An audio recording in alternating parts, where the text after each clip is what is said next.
So every December, like coming next month, I have to give everybody a raise, whether they deserve it or not.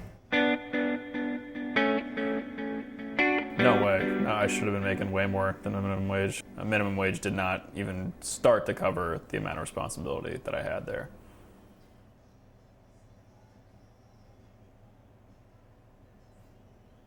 Jobs that I've worked minimum wage. I worked at a Regal movie theater. I worked at a Giant grocery store. And I got a raise, but I started out at my job at the library here at Montclair at minimum wage.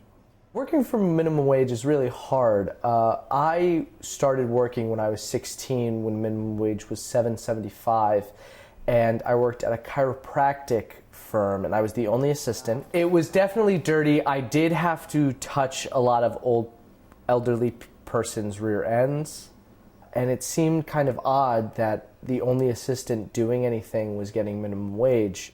The job that I worked minimum wage for was a family business called Woods Brothers Lumber, and I've also worked here at the rec center in the marketing department for minimum wage too. Rob, Joseph, and Jake all worked for minimum wage, and they all had the same thing to say. I should have been making a lot more. The duties I was tasked with at Regal were completely out of sync with the amount of money I was making. It wasn't me and two other assistants. It was me alone working. And what kind of wasn't great about it was I was doing all the work, pulling all the weight, and not getting paid enough for it. Minimum wage is absolutely not a living wage. When I started working at Regal, I was 15. And for a 15-year-old, minimum wage, I guess is sort of okay. You don't realize it's not fair until later, But for a living wage where you're supporting yourself, not even close. Minimum wage doesn't nearly cut it. I was 16. I was a kid at home. That's cool for like a kid at home to earn extra spending money for the weekend or whatever, but you're not gonna, you can't live on that. You can't live on $7.25 an hour, which it was when I was working. The minimum wage in New Jersey has steadily increased every year. Today, it sits at $8.38 an hour, a wage that many would argue is not a living wage. Anthony Salimo agrees, but he says it's not supposed to be a living wage. Minimum wage is not a living wage. You're working for your independence to buy things, but that doesn't make it a living wage. Those are not necessities. A living wage is to support your family, put food on the table, and working at a Wendy's or a McDonald's or a Burger King or a Carvel is not what that is meant to be. Anthony Salimo, a former business owner, argues against raising the minimum wage, citing his own personal experience as reasons why. I was a business owner before. I had a liquor store. Unfortunately, after 9 years, I had to close it. I can't afford to pay 7 people, 8 people $15 an hour and still make a profit. I couldn't afford to hire anyone. At the rate things were going, I was barely able to keep myself. And competition and everything got too stiff. I tried to ride out the storm for as long as I could, and I just couldn't hold on any longer, so I made a decision to close my liquor store after 9 years. Anthony's wife, Rosanna Salimo, owns a Carvel ice cream store where Anthony works in between searching for jobs. Rosanna pays her employees minimum wage, and she too advocates against raising it. They don't want to work for the minimum wage.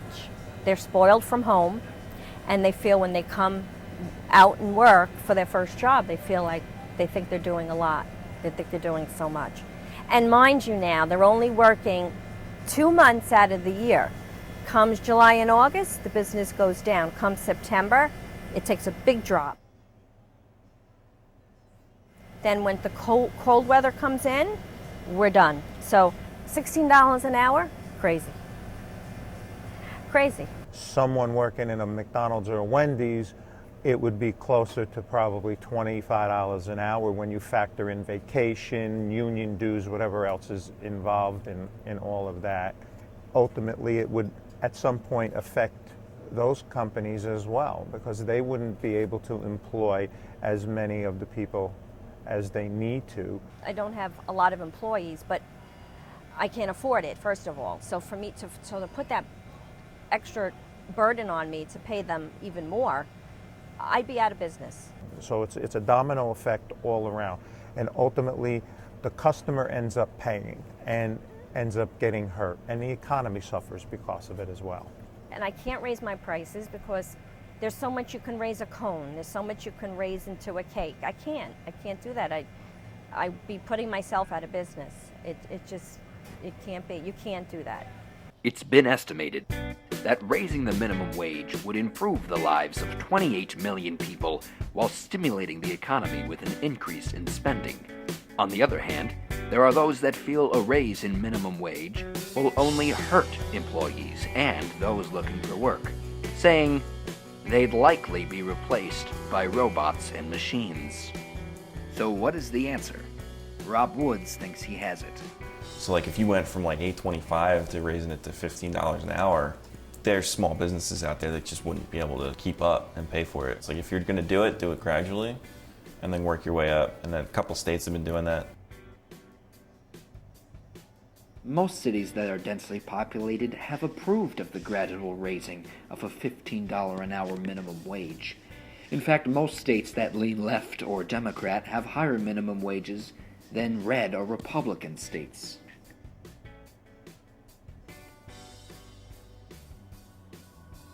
It's safe to say that those in favor of raising the minimum wage are not lazy, just as those against raising the minimum wage aren't greedy. Perhaps there's a place in the middle where the minimum wage is raised based on the circumstances of the business and the employee. That's why it's up to us, as citizens, to elect officials with enough wisdom and poise to make the difficult but correct decision for us. And that's pretty much what it boils down to. No matter where you go or what you do, politics is always playing a part in it. Until then, if you're going into a minimum wage paying job, here's some advice. I guarantee they won't be easy. And I guarantee they're dirty jobs. Most people who work at Starbucks don't have to be working at Starbucks.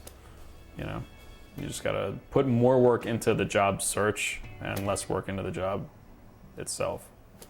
If you do exceptional work, you should be able to know from your employer, and your employer should take notice of the work that you're doing, and you should be rewarded on those bases. I mean, I think people should know how to put a price on their work and to stick by that and say, this is what my services are worth. I have certain skills, I have, a head on my shoulders, and this is what I want to be paid.